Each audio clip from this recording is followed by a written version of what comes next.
Le monde entier salue depuis hier soir l'exemplarité de l'accord de paix signé en Irlande du Nord et rend hommage à la persévérance des négociateurs. Mais aujourd'hui, au-delà de l'espoir, les premières difficultés sur le terrain apparaissent.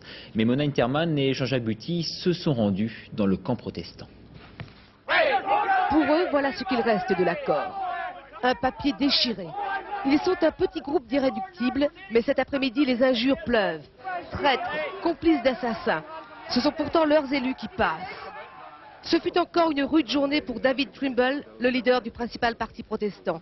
Il a obtenu une majorité de voix pour le texte de l'accord, mais un tiers des présents a voté contre. Il y a de très sérieuses réserves. Je partage nombre de ces réserves. Il y a des gens qui ont de très grandes objections contre l'accord.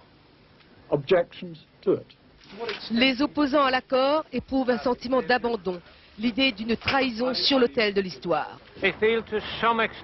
Nous nous sentons trahis par la manière dont le gouvernement s'est comporté avec nous ces dernières années.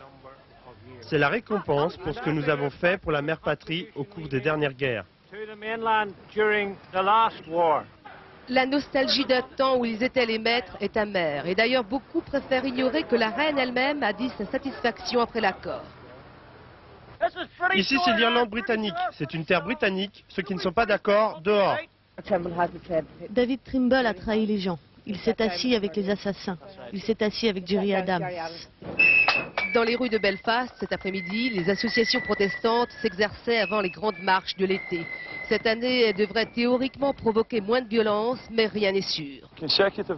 Les gouvernements britanniques ont abandonné notre cause. Nous nous battons pour rester britanniques.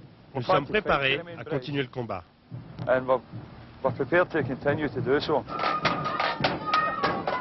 S'ils sont minoritaires, ils ne sont pas moins déterminés à se faire entendre.